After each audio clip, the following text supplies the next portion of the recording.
So Chris Eubank Jr. has announced that his next fight will be against former two-division world champion Arthur Abraham at the Wembley Arena in London on July 15th. It will be broadcast on ITV Box Office, that's pay-per-view.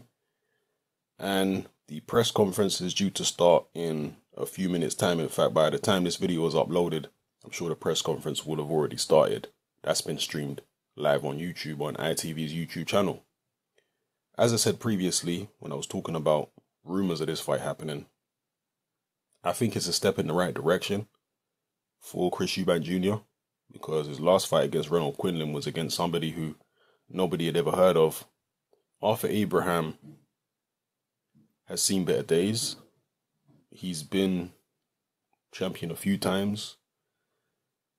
He lost his WBO title to Gilberto Ramirez a couple of fights ago. He's had a couple wins since then.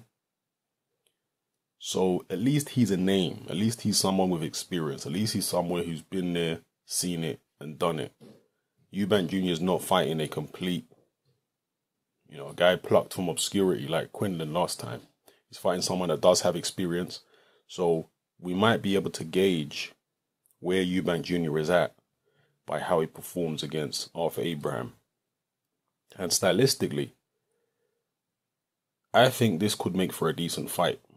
I think Eubank Jr.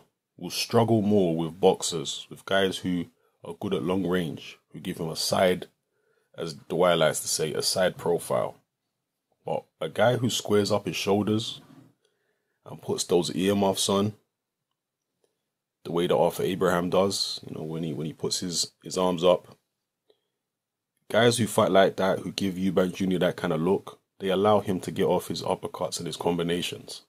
But at the same time, Abraham himself is dangerous. He's experienced. He only fights in spurts, though. That's the issue with Abraham. He fights in spurts. But he does have a pretty good jab. He tucks up tight. He's dangerous. So I think it could make for a fairly entertaining fight. Is it pay-per-view fair? You guys make your decision on that. Normally, Arthur Abraham fights are viewed in the UK not on pay-per-view. They'll be on normal Sky or whatever, Box Nation. So this is going to be the first time you're going to see an Arthur Abraham fight on Box Office, as far as I'm aware, in the UK. But obviously, you're not paying for Arthur Abraham, you're paying for Eubank Jr. Is it worth it? Will you be paying your $9.99 or whatever the pay-per-view is going to be for this fight? Clearly, the first pay-per-view must have been successful enough from a business point of view to justify this pay-per-view. It must have been. Or else ITV wouldn't be having it happen. So, drop your comments in the comment section below. Let me know what you feel about this fight and let me know what you think about this pay-per-view. It's happening. I'm out.